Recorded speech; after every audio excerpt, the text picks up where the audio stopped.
Bonjour à toutes et à tous. Les confidences littéraires par Nathalie Vigne pour In the Mood for Books ont la chance de venir à la rencontre aujourd'hui de l'écrivaine Lucy Pay à l'occasion de la sortie de son roman Les Cœurs inquiets publié aux éditions Gallimard. Bonjour Lucy Pay. Bonjour. Bonjour le chat.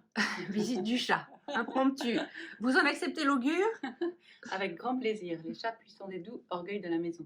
Absolument. Celui-ci s'appelle Lacan. Voilà, il est à vos pieds, il est parfait.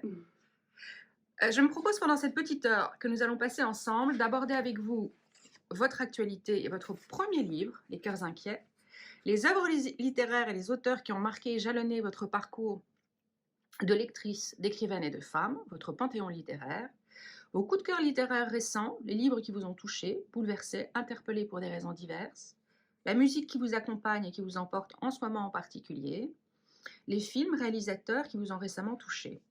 Puis quelques questions ayant trait à la littérature et à l'écriture. Quel a été l'élément déclencheur de votre vocation d'écrivaine? Quel rapport entretenez-vous avec la littérature et l'écriture? Êtes-vous sur un nouveau projet de livre? Et si tel est le cas, quel en est le thème? Et enfin, dans la dernière partie de notre entretien, je vous demanderai si vous avez un objet auquel vous êtes particulièrement attaché et pourquoi. Et pour finir sur une note de lumière, je souhaiterais que vous nous lisiez un passage de votre livre si vous en êtes d'accord. Lucie, nous sommes ensemble aujourd'hui pour parler de votre premier roman, Les Cœurs inquiets, publié aux éditions Gallimard. Vous êtes historienne de jardin, spécialiste du management culturel et écrivaine. Avant de vous installer à Londres et de vous consacrer à l'écriture, vous avez dirigé la stratégie, les partenariats et la communication du Festival international des jardins de Chaumont-sur-Loire, puis avez vécu en Californie pour le Festival de jazz de San José. Dans votre premier roman, vous nous parlez d'amour inconditionnel et d'exigence de vérité au cœur d'une énigme. Un jeune peintre voit apparaître sur des toiles un visage étrangement familier. Ailleurs, une femme écrit une ultime lettre à son amour perdu. Ils ont en commun l'absence qui hante le quotidien, la compagnie tenace de fantômes du passé. Au fil d'un jeu de miroirs subtil, leurs quêtes vont se rejoindre. Tout cela est porté par une plume lumineuse et remarquable. Ce roman est d'une beauté infinie. Lucie, c'est à vous. Difficile de s'exprimer après ça. Merci Nathalie pour cette introduction qui me fait rougir. Premier roman, oui, vous l'avez très bien résumé. C'est donc la narration alterne entre lui et elle. Elle, dont on ne sait pas exactement qui elle est, mais qui est à la recherche de, en effet, un amour perdu à qui elle écrit cette ultime lettre. Et lui qui est un jeune peintre et qui a été, je pense, un peu mon double dans ce processus d'écriture d'un premier roman. Un jeune peintre qui cherche, alors on pourrait dire ça de tous les artistes, mais je pense que c'est encore plus vrai dans le cas d'un premier roman, en sachant qu'on navigue dans l'obscurité la plus totale et que chaque pas est un pas au hasard. Et donc lui produit une exposition. Il a vu une femme apparaître dans ses toiles dont il ne sait pas qui elle est, mais dont il sait qu'il veut la suivre. Et voilà, donc ça va être le jeu de miroir et d'écho de ces deux voix et de ces deux quêtes à travers le roman, avec la question évidemment de comment elles se répondent et comment elles se rejoignent éventuellement. Alors, on va évidemment pas parler de l'énigme qui est au cœur de ce roman, mais à tout le moins, c'est un roman vraiment sur la création artistique.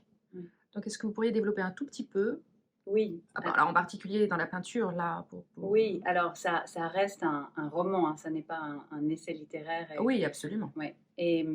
Mais j'ai voulu vraiment, ayant travaillé dans le secteur culturel et ayant pratiqué les arts plastiques, et étant une grande amoureuse de la peinture et de la sculpture, j'ai voulu, je crois, inconsciemment, relativement inconsciemment, mais probablement parce qu'on est habité par des obsessions et elles ressortent dans l'écriture. J'ai voulu, je crois, essayer de rendre à travers un roman, donc sous forme littéraire, l'expérience qu'on a lorsqu'on est face à une œuvre d'art et qu'on a une expérience esthétique, une émotion esthétique. Et je crois que c'est vraiment ça qui était à l'œuvre dans l'écriture de ce roman, c'était d'essayer de restituer sous forme d'une intrigue et sous forme de mots, ce que peut produire l'expérience plastique dans ce dialogue qu'on a avec une œuvre d'art. Prenons l'exemple d'une peinture ou d'une sculpture. Et c'est un dialogue entre ce que l'artiste y a mis et ce qu'on y projette. Et donc, il y a tout un travail aussi sur, dans mon roman, toute une réflexion sur le rôle de l'inconscient dans le processus de création artistique. Et on pourrait dire qu'il est présent aussi dans la façon dont un spectateur appréhende une œuvre d'art. On arrive avec son bagage inconscient, ses émotions, y compris ses émotions du jour. Ce qui fait qu'une œuvre d'art, on ne va pas la ressentir de la même façon d'un jour à l'autre. Et voilà, c'est de tout ça dont j'ai voulu parler à travers cette histoire. Alors, avant de finir cette petite séquence, si vous deviez définir votre livre en 3 mots. Oh, le piège. Oui, mais en même temps, c'est important Oui. pour un passionné de littérature. Voilà, vous Je faites pense poésie, tout en étant tout à fait, comment dire, pas élitiste du tout, mais pas poésie accessible. Je pense poésie, émotion et vérité. Merci beaucoup.